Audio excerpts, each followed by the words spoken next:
CBS News congressional correspondent Scott MacFarlane joins us now. He's hosting Red and Blue tonight at 5 p.m. Eastern. And Scott, let's get right into it. The student loan forgiveness application website is now officially open, as the president said it would be the moment he stopped talking, basically, today. How is the White House framing this to critics who say it'll cost way too much money for the U.S.? Yeah, Lilia, this has been something they've been arguing over several weeks since this was announced, that this is an investment that will reap benefits for America, for the students whose loans will be partially forgiven, and for incentivizing college attendance, college enrollment, that in the longer term, it pays off. In the shorter term, it's hard to ignore the likelihood that this will add to the national debt or will add to government spending at a minimum. There is certainly a political reality here. I wouldn't ascribe campaign motives to this speech necessarily, but we're in an election cycle where the president's party needs young turnout. There was abundant young voter turnout in 2018, in which the Democrats scored big victories, won control of the U.S. House, made big inroads in state legislatures. His party very much needs that in the home stretch to the midterm elections. That's right, Scott. I mean, from Anthony Salvanto's polling, what we've learned is the Democrats rely heavily on this, on younger voters. And this is obviously a program that is popular among them.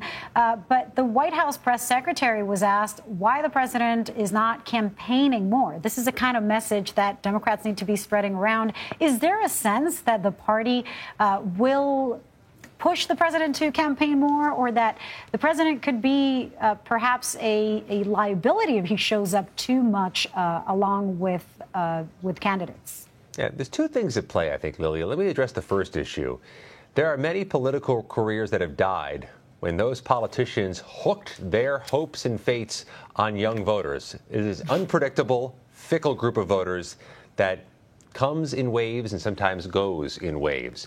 That being said, in the first midterm election of a president's first term, there's only a select group sometimes of incumbents who want the sitting president to be there on the campaign trail. Historically, that first midterm election goes against the party in power, against the presidential incumbent. So sometimes scarcity is a good thing. But there are areas of the country where the president will be well suited to be a surrogate. We'll see him go to Florida to campaign on behalf of the Democratic candidate for governor there, Charlie Crist.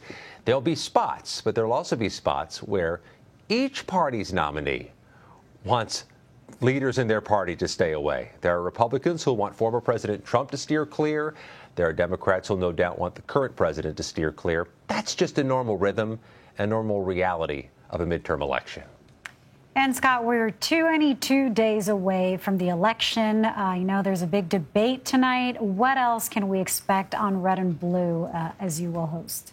Yeah, big debate in Ohio. One of the Senate races that's peculiar. It's unlike any other.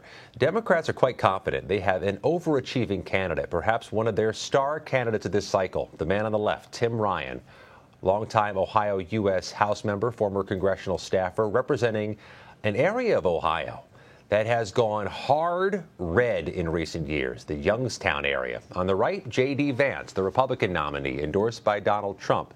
The question that is being begged in this Ohio campaign is, can an overachieving Democratic candidate do anything to win in Ohio?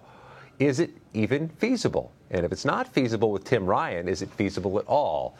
That's the foundation behind this debate and behind this race, which is why it is uniquely fascinating during the home stretch. I mean, and there you have one candidate, which the thing he's doing is staying away from the president. Scott MacFarlane, thank you.